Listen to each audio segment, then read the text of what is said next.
Hello everyone, welcome to Sources classes. This is Tushar Shaw, and in today's video we will be learning about firstly the examples of chiral centers that we had left in the last video. So let's continue it, and then we'll be moving on to the next topics. Okay. So the next topic today will be, I guess, racemates and racemization and those kind of stuffs. Okay. So I'll be explaining it later in the video. So let us start by giving some examples to you. Okay. So the first part is, for example, let's take the molecule CH3, CH, Br, CH, Br, CO2H. Okay. Now this molecule has two chiral centers, this one and this one. Now this molecule obviously has 2 to the power, so the number of optically active isomers would be 2 to the power. So sorry, the total number of isomers would be 2 to the power n. Okay, which is now n is the number of chiral centers. Here it is 2, so 2 to the power 2 is equal to 4. Okay, so 4 isomers would be there, and there will be no stereo, this is the number of total optically active isomers. There will be no inactive isomers, because this molecule cannot be divided into two equal halves, as this side has CH3 and this side has CO2H, so it cannot be divided. Okay, the four optically isomers that are present, I'll be drawing it, so you just look at it. COH, CH3, H, H, Br, Br.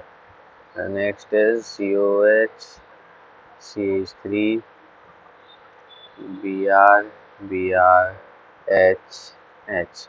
Next one would be COH, CH3, Br, H, H, Br. Okay, and the last one would be COH, CH3, uh, Br, H, H, Br.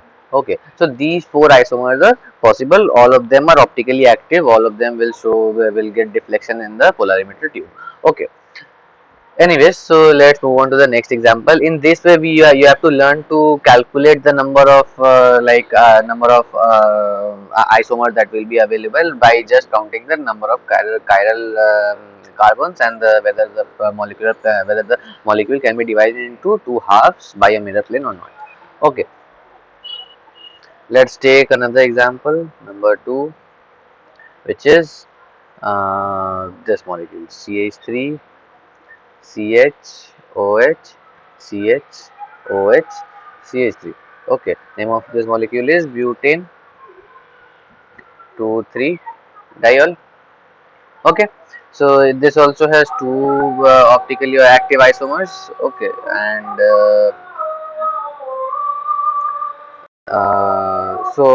I'm sorry, not optically active isomers. I'm sorry. The two chiral centers are there. Okay, two chiral carbons. Okay, now but the difference here is that this molecule can be divided into two equal halves. How? By as the both side have the same same ligand, same functional group, the methyl and methyl functional group. So this can be divided equally into two equal halves. So the second formula would be applied here. Okay, so the number of optically active isomer would be 2 to the power 2 minus 1 is equal to 2 to the power n minus 1, sorry. So 2 to the power 2 minus 1 is equal to 2 is equal to, yes, so 2 to the power 1, which is equal to 2. Now number of optically inactive isomers, okay, this would be 2 to the power n minus 2 divided by 2. This was the formula. Okay, so the value of n here is 2. 2 minus 2 by 2 is equal to the power 0 is equal to 1. Okay, so two isomers would be there which are optically active, and one isomer is there which is optically inactive.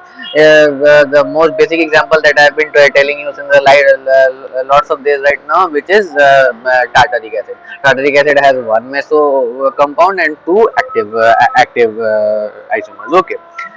So now we are not discussing tartaric acid here. Obviously, we are discussing butane 2,3 diol. So I'll be drawing the structures here. Uh, the first one is CH3, CH3, HOH, HOH. Okay. So this is first structure, CH3, CH3, OH, H, H, OH. Okay, this one is the second structure, and the third one is CH3, OH, H. I'm sorry, this is OH, this one is H, this one is H. So these two are optically active. Okay, and this one is inactive. Now these two are optically active. Obviously, you can see there are no mirror plane, no eye is there in the molecule. Here in this molecule, where's the pointer? Now, yes, here in this molecule, this plane is passing through the molecule and dividing the molecule into two equal halves. Okay. Now you might be considering the fact that why the other isomer where the two OH groups are on the right hand side is not drawn, because in the last example we had drawn that. So that is not the case here, because if we had drawn that isomer also, then this one and that one would have been homomers, because you can see that if you rotate this molecule by 180 degree, you will be getting that molecule only. Okay, so that is a single molecule itself, so we cannot draw that like another molecule. Okay. Anyways, so the next example, that is the third and the last example that we are doing today. Um, Third one, the molecule taken here is CH3, CH, OH, CH, Br, CH, OH, and CH3. Three chiral centers are here, this one, and this one. Okay, so the third formula would be applied here, like the number of chiral centers is odd, and the molecule can be divided into two equal halves by a mirror plane, because obviously you can see that this molecule has both the ends same, and like it is a symmetrical molecule. Okay, so it can be divided into two equal halves. So the number of optically active isomers would be uh, 2 to the power n minus 1 minus 2 to the power n minus 2 divided by 2. Okay, this was the formula. So the number, so here it will be 2 to the power 3 minus 1. Okay, minus 2 to the power I'm sorry, this one would be n minus 1. Okay, n minus 1. Yes, so 2 to the power 3 minus 1 divided by 2, which is equal to 2 to the 2 square minus 2 to the power 1, which is 4 minus 2 equal to 2. Okay, so two optically active isomers, and number of optically inactive isomers would be 2 to the power n minus 1 divided by 2. Okay, so which is equal to 2 to the power 1, which is equal to 2.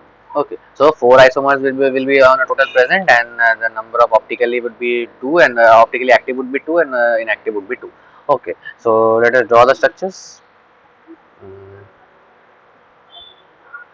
the pointer, the pointer is so small, it it just like mixes out in the screen. Anyways, so this one is CH3,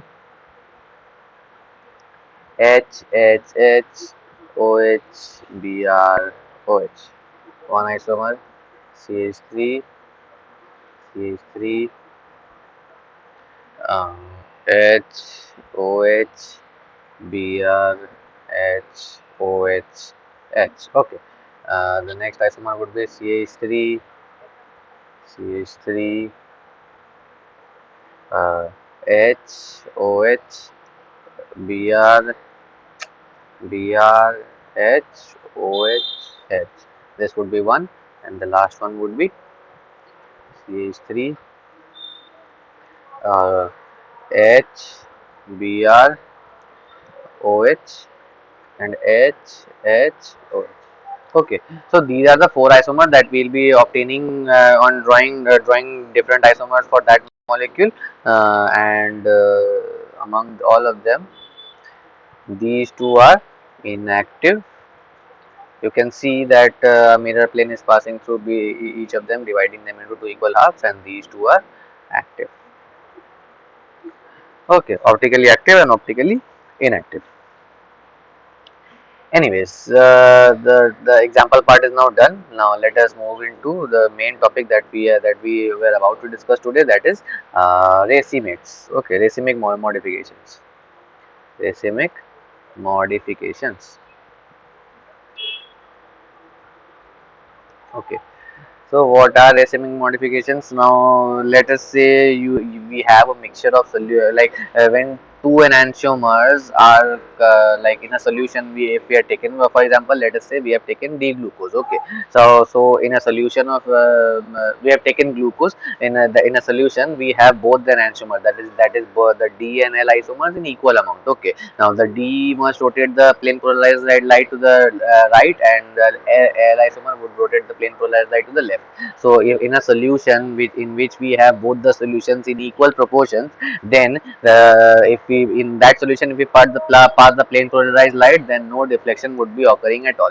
Okay, so as the instead when this solution has both the isomers which should have deflected the light from left and to left and right, but because both the isomers are present in equal proportions, the light bending is thus cancel out by each other, and therefore we get no deflection at all. Okay, so that kind of mixture of enantiomers in a solution in any phase of any chemical phase, so that is known as a racemic modification.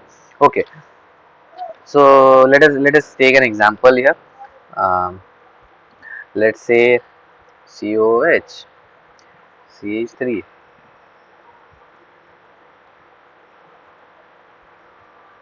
uh, HOH, COH, CH3, OH, H. Okay, this is 50% and this is 50%. Now if we take these two in a solution, then that is with a 50-50% proportion, then we would be getting a racemic mixture with the optical activity for this, so this kind of solution to be no optical activity would be shown. Okay, so the nomenclature for this kind of solution would be like RAC 2 hydroxy propanoic acid. Propanoic acid. Okay, the common name obviously is lactic acid. The main thing is the rack. Okay, like in the nomenclature we have established the fact that this is an racemic mixture.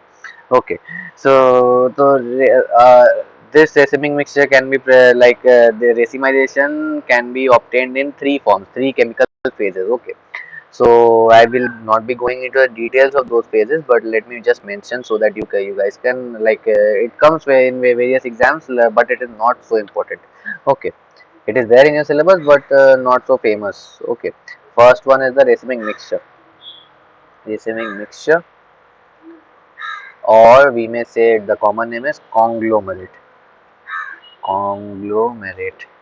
Okay, so the solution where is the pointer? Yes. So we have a solution and an isomer. The DL isomers are here. Okay, this is converted into conglomerate crystals. This is converted into conglomerate crystals, which is having DDDLLL. Like they are separated by using various chemical means. Okay, so the melting point for this kind of curve, if we obtain for this kind of conglomerate, the melting point would be like this. Okay, the melting point data obviously. This is for 100% plus, and this is for 100% minus, and this is for 50% for of both plus and minus. Okay, so this point is the melting point, and this is also the melting point. So obviously you can see that the melting point data is very low for the racemic mixture, because they have formed this conglomerate mixture obviously. Okay, the next example that we learn is number 2, which is racemic compound, or a common name is racemate.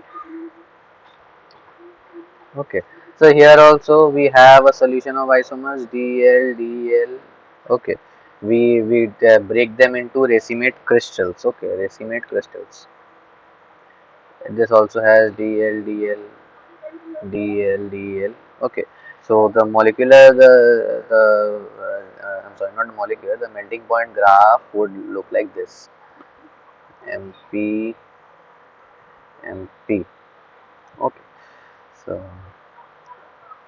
this is obviously for 100% dextro, and this is for 100% levo. Uh, the graph would be like this.